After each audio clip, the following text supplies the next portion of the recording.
Welcome back to Tales of Truth. I'm Dr. Angie, and this is JoJo, my veterinary nurse. And this is where we tell the truth about veterinary medicine. And today we are talking about avian influenza. And I just want to note today is January 17th. So this is what we know as of today. That's going to change next week and the week after. So JoJo and I talk every day.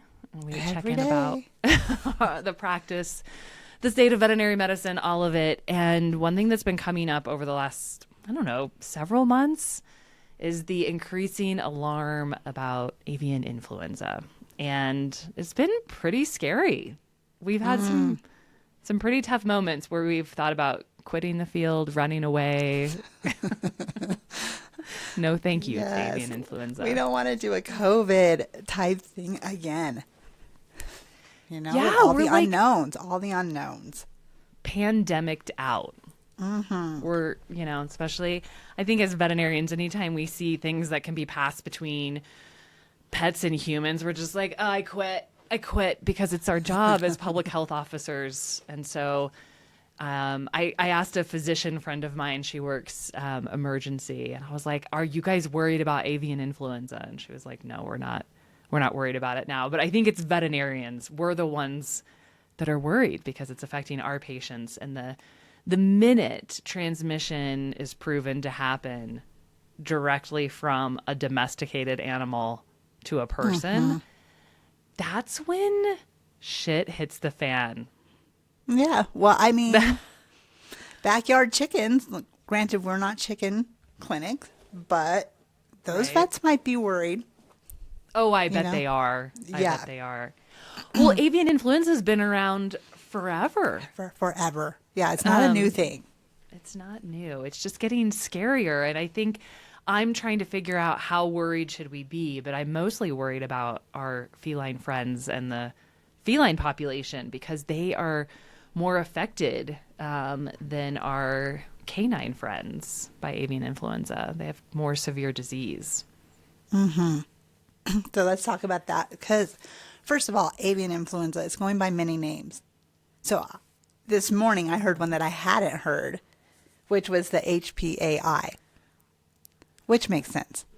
Highly pathogenic avian influenza. Okay. So I'm seeing that more and more. So I'm like, okay, H5N1, we're also calling it bird flu. We're also calling it avian flu. And now HPAI, just so people know it's all one and the same. Okay, highly pathogenic. Yeah, because the problem with these flu things, these flu viruses, influenza viruses, is they mutate quickly. And so the state of the virus right now is that we don't think that cats are passing it to people. But we also know that these viruses mutate. That's why, like, when you go get your flu vaccine, they're like, I don't know, it might work for this strain, but it might not, because things change so quickly. And so I think that's the scary part. How much does it need to change to go from person to person? How much does it need to change to go from cat to person? And maybe right now it can go from cat to person, but that's the scary part right now is how quickly could it change and what do we need to be ready for? And the back channels of veterinary medicine have been buzzing and a more like an increasingly alarming rate about avian influenza. There's not a day that goes by where I don't get some kind of communication from the state or the AVMA telling me about what the USDA is doing and what's happening. And so I definitely think about avian influenza every day. And now cats in Colorado I think we've had 5 confirmed domesticated cats. How are we confirming? We can test for it. Yeah. Okay. We can test for it. And the state vet is giving us, this is like how you test for it. Now, I wouldn't just be able to test for it right now without getting the state vet involved. But if I suspected a patient had avian influenza, then it's a little bit of a 5-alarm fire. And so I have to get the state vet involved. As far as I know, as of right now, but they're definitely telling the veterinarians, I want you to start thinking about this. Here are the symptoms. This is here's the protocol to test. And it's all through CSU right now. Yeah. Go there, Dr. Angie. What are the symptoms? What are cat? Let's go with cat. Let's let dog people off the hook for now. Like that may need to be updated later, but dog people are kind of off the hook. But if you're a cat Dog people are guardian, what are you watching for? Yeah. Well, if your cat is eating a raw diet, we're going to talk about that. If your cat is going outside and hunting, then they're at greater risk, or eating or drinking unpasteurized milk of any kind. Because there's no animal that I'm aware of that can't get avian influenza. And so I'm sure we'll find one, but maybe reptiles can't. But so if they're at higher risk and they develop any kind of like respiratory symptoms, which I mean, so many cats have respiratory symptoms, right? Asthma, neurological symptoms. I mean, these cats are becoming really ill quickly. And so I think it would be hard to miss. If your cat has asthma and they've had a chronic cough, like I don't think I want you to worry about that they have avian influenza because they have a little bit of a respiratory symptom. But I have not personally seen a cat with avian influenza that I know of. That's the thing, is that I know of. I've we have 5 confirmed cases, but how many we aren't testing on the level 2? Kind of how COVID started out too, right? Like there was probably a lot more COVID before we started actually getting numbers. Absolutely. So I don't know if I've seen any cases of avian influenza. I mean, these cats become very sick, and I think the mortality rate, so the death rate of this, is quite high. And so that is the other really alarming thing. But, you know, cats come in. I do relief at clinics all over the metro, and sometimes people don't really have the money to afford diagnostics, or they bring in their kitty after they've already passed. And so I don't know that I've seen it. I can't think back into any of the cases that I'm like, oh, I wonder if that was avian influenza, but maybe I'm just not remembering. But I also work in, populated areas where, people aren't bringing in their cats from the dairy farm, or, a lot of people do have backyard chickens, but not usually with cats. I don't see a lot of households that have the crossover. That's fair. I know. You were saying, I think any animal can get this, except maybe reptiles at the time. I don't know. We talked about fish this morning. So what was it? Fish and shrimp. So fish and shrimp. While we're doing this, I'm just going to Google and see. Well, a seal died yesterday at a zoo from it. What? No. Yeah. One of my favorite zoos as a kid growing up in Chicago lost a baby flamingo and a seal. So I was like, okay, that's a new one. There we go. Okay, can reptiles get avian? So many other people have. Yes. Oh my gosh. Of course. Some reptiles have been infected with influenza A viruses, but avian influenza rarely spreads to reptiles.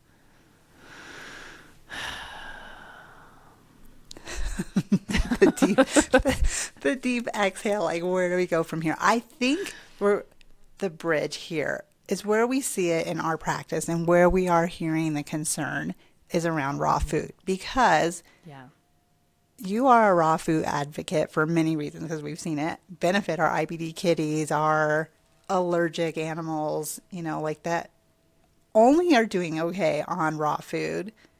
And so there's a bit of a panic, because there have been raw food companies that have tested positive in their food source.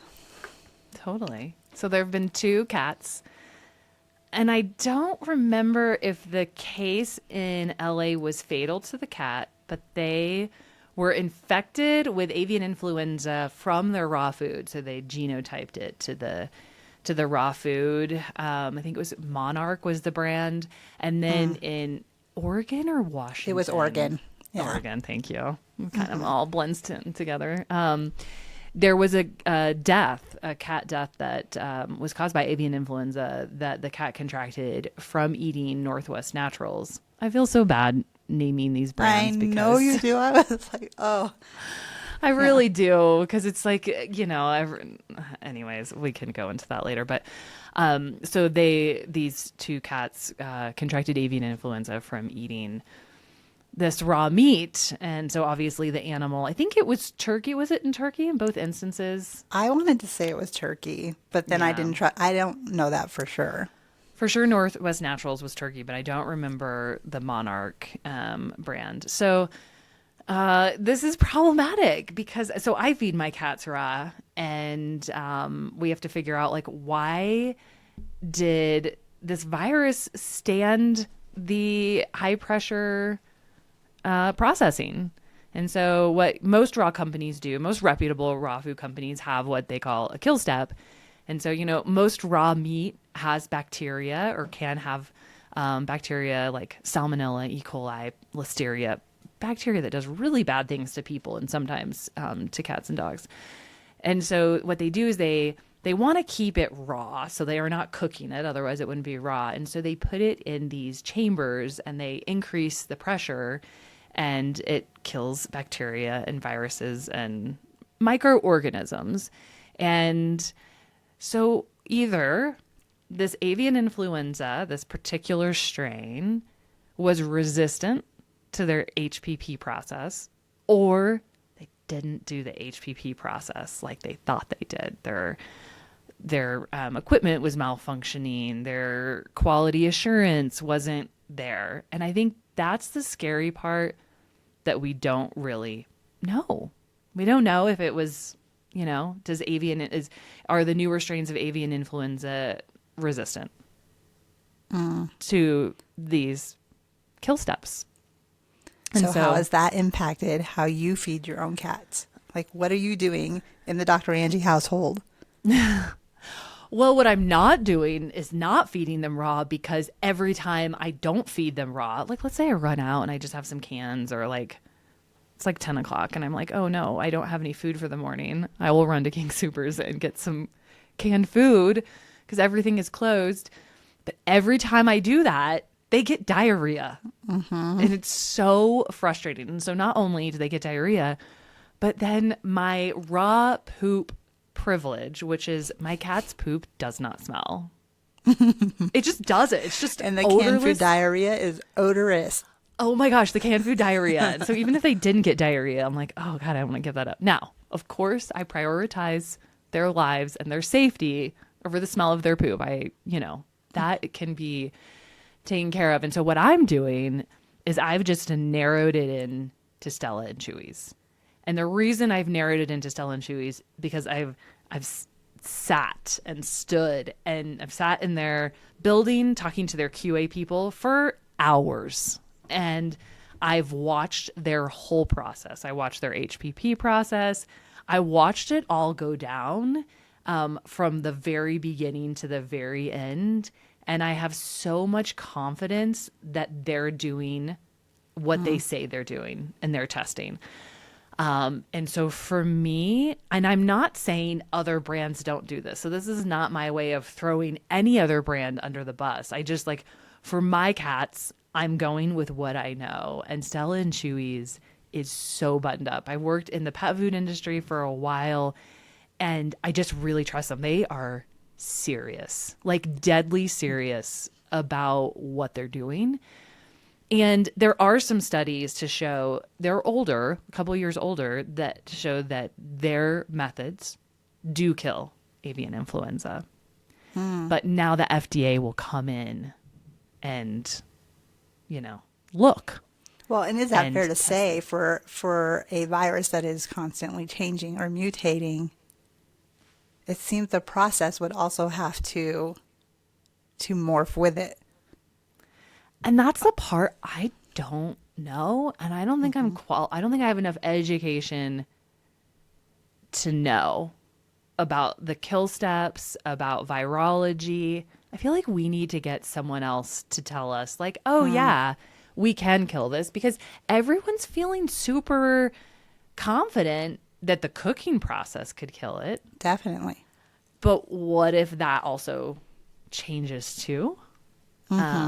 And so I think that's a little bit. I will say, that's what I do love about viruses. Like they fascinate me. And their grit and their hardiness to survive. It's pretty, I don't know. That's the geek in me coming out. But just maybe we could learn something from viruses.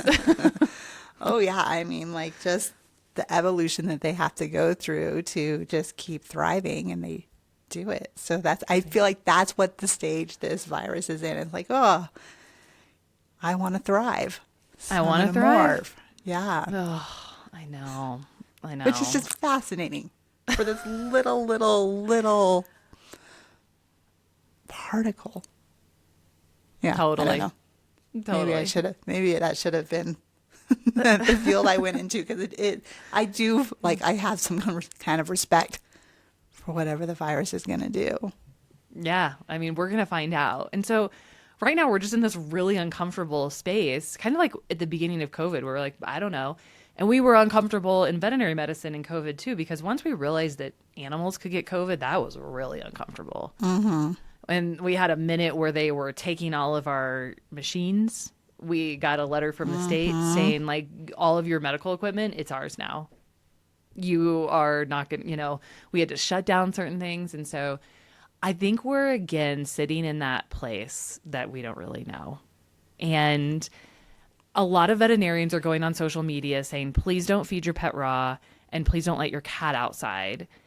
And while I understand why they're doing that, it's just not going to work, because these outdoor cats that are outside hunting and living their life, that's a whole lifestyle. You're not bringing them inside and expecting them to be okay.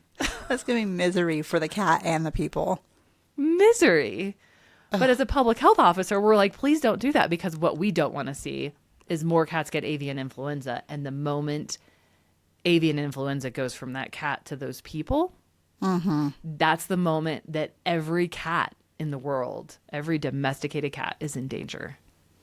Because Right. what are people going to do? They're going to start getting rid of their cats. And then and so I think I don't think veterinarians are just trying to be reactive. I think we're like, oh, please don't do this. But I see the other side. If I had an outdoor cat right now, I would just feel really scared all the time. I don't know what I would do. Yeah, I think those are the questions that we're going to get.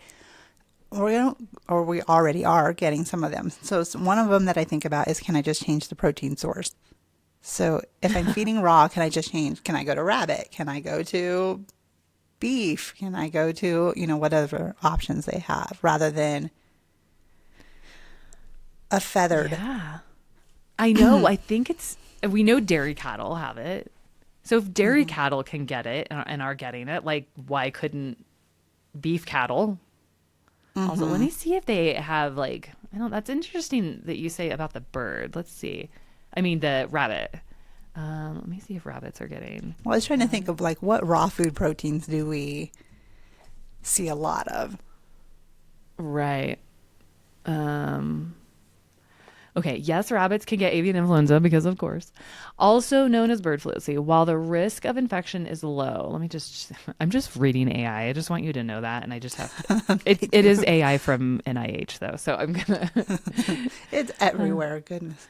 While no naturally occurring infections of HPAI, H5N1 have been reported in rabbits, the presence of virus in black-lipped pica represent the first case of pica documented in a lagomorph. It's been a long time since I've said that word.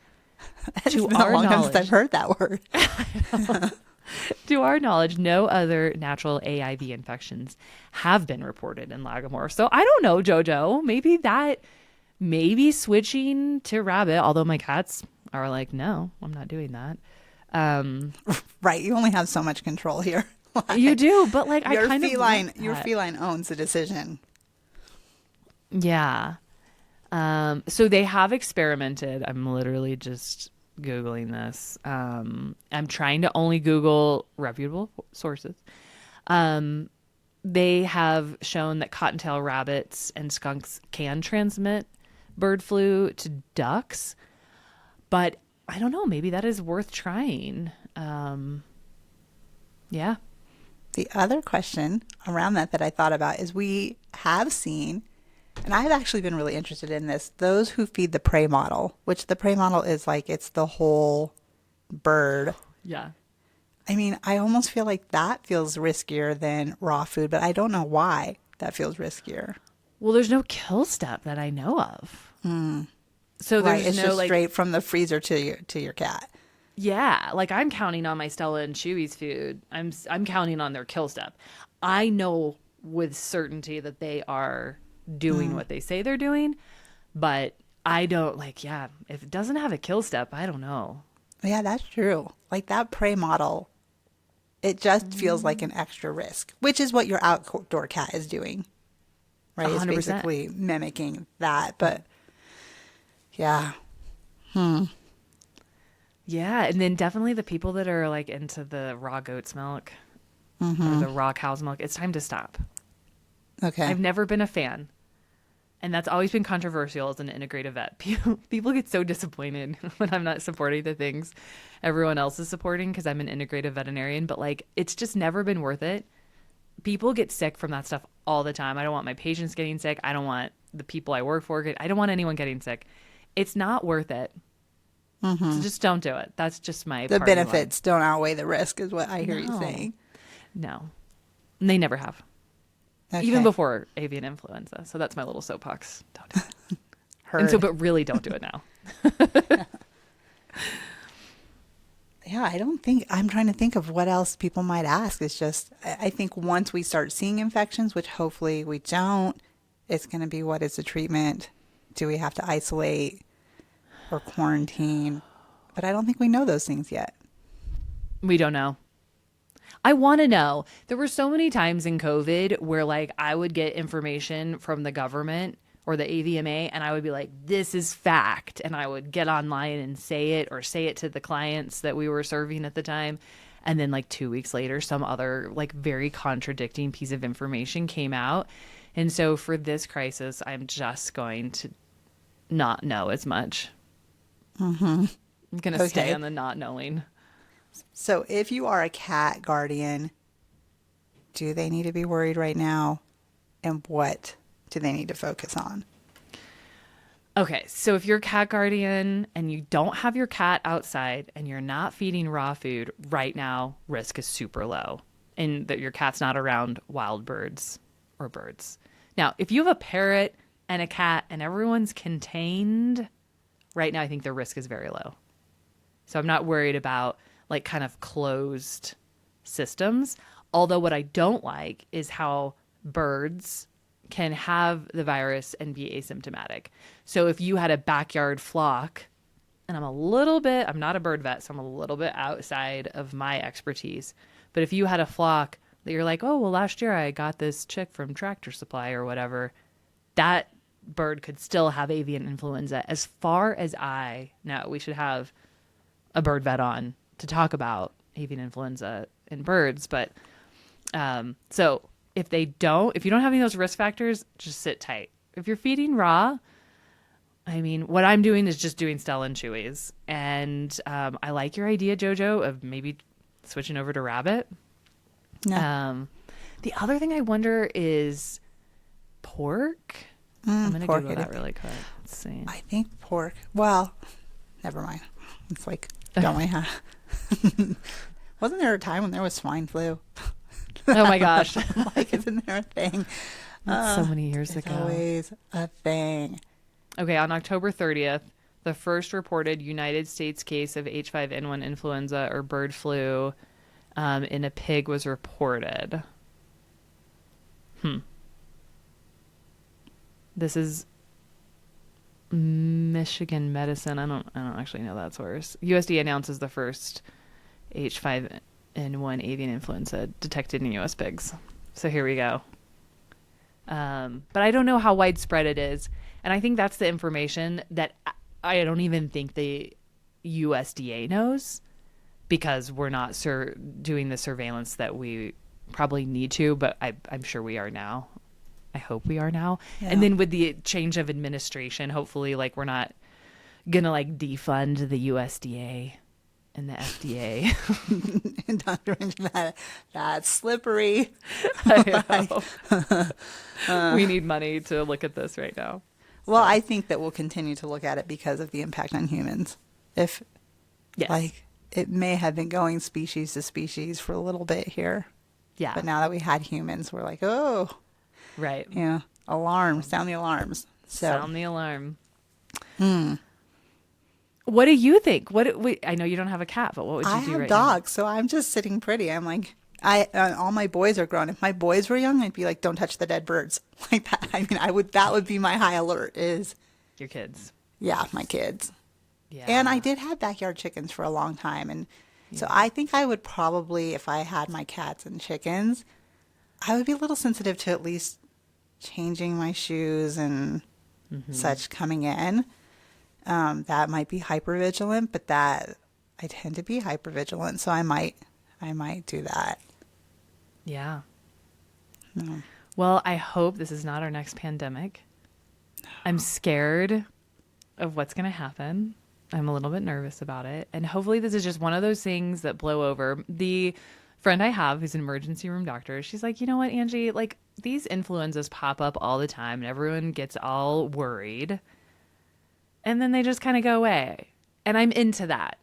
I'm into that right now. I want that to be this reality. I don't want to have any other problems with some kind of pandemic, some zoonotic situation. I love that you say it zoonotic. I've always said it zoonotic. Oh, But am I saying it zoonotic wrong? makes sense. No, I don't know that you said it wrong. Do I say it wrong? I don't know. I've always said it zoonotic, but zoonotic makes sense to me. I don't know. I just thought that was funny. Like, Zoonotic. which means Okay. the transfer like people probably don't know what zoonotic means. Yeah, from diseases transferred from animals to people, like back and forth. And so Yeah. we don't want that. We don't want that. Okay. We would love to hear from you. Whatever platform you're watching this on, leave us a comment, or you can reach out directly to us either on social media or wherever this is. This will definitely go on YouTube now. And yeah, love to know what you think. Stay tuned. We'll keep doing episodes. We'll keep you updated. And hopefully next time we'll have something to tell you about direction that will be a little bit more based in science. And hopefully next time it's like, hey, it's over. It's over. It's fine. It's done. Everything's fine. Yeah. Until next time. Until next time. See you later.